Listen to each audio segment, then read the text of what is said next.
What's up guys, Rogue9 here. In the run-up to the official release of Operation Para Bellum for Rainbow Six Siege, Ubisoft have been presenting us with some lovely little teaser trailers and more importantly some blog posts about what is to come, and in this video I want to provide you with one final roundup of everything we know before the new DLC finally gets revealed and released onto the test servers.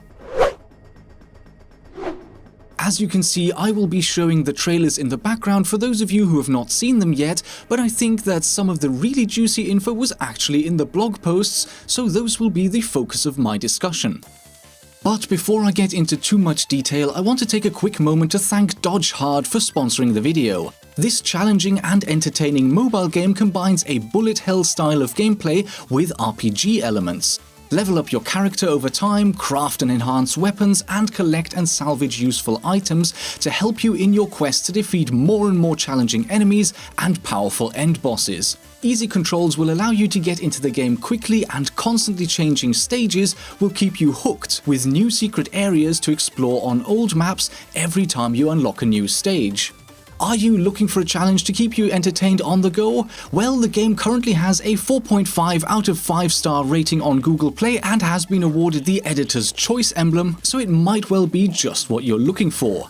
Click the links in the description to try out the game for free on iOS or Android. And now over to Operation Para Bellum, and let's start off with Maestro, since his trailer didn't really give us a lot of insight, but the blog post did.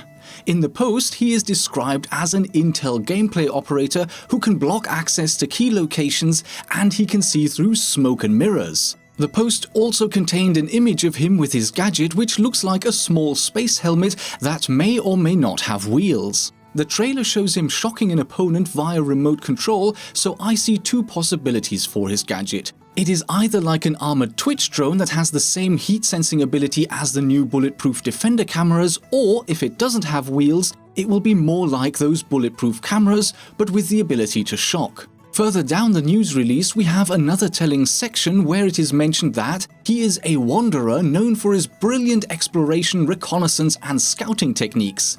This is a massive hint to his intended gameplay style, since wanderer is a synonym for, you guessed it, roamer.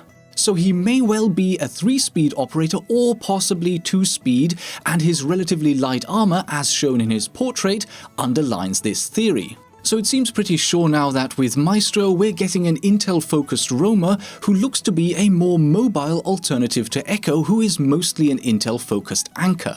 Now with Alibi, the blog post is not quite as helpful, but to make up for that, the trailer features her gadget quite heavily.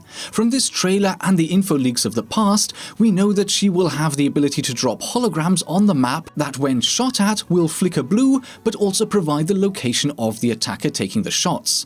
The trailer suggests that she can deploy up to 2 holograms, and the blog post mentions that any hesitation comes at a heavy price. So the purpose here is to make attackers hesitate before taking a shot, because they can never be quite sure whether they're looking at the real defender or a hologram. At least they can't be quite sure if they don't drone ahead properly to identify their real targets.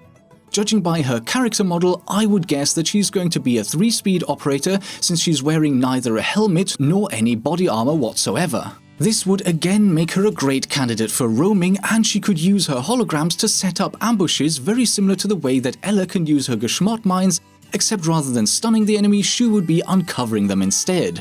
Once an opponent shoots at a hologram and becomes marked, Alibi, or any other defender for that matter, can jump out from a nearby position and get an easy kill.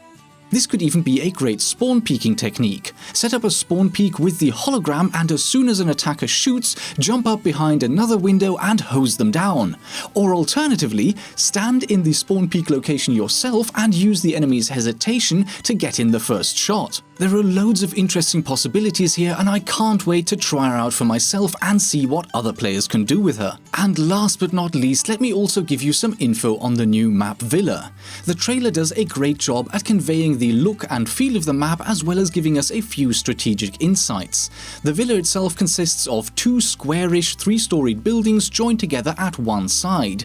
Each of the buildings has a skylight access from the roof, and the outdoor area appears to provide a lot of cover for approaching attackers. The garage is open to the outside and cannot be sealed off, and plenty of the floors and ceilings are made of wood and will be semi-destructible.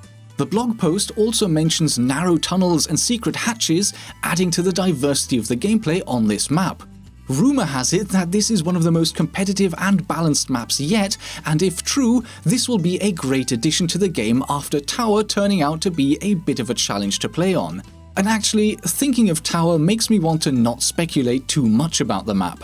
Tower looked awesome at first as well, until I'd played it a few times, so initial impressions can definitely be deceiving. It does for sure look like a very pretty map with the beautiful classical Italian architecture, landscape and decor, but also some modern parts to the building like the large safe room. I'm definitely looking forward to seeing it revealed this weekend and getting to play it very soon. So with that, I hope that I've managed to point out a few details that you'd not thought about yet, and I look forward to being able to share the final reveals with you when they go live. What are your thoughts on the new operators? Will both be 3-speed or maybe 2? And what about the map? Leave your ideas in the comments section below. As always, thank you very much for watching. I hope you enjoyed the video, and I will see you in the next episode.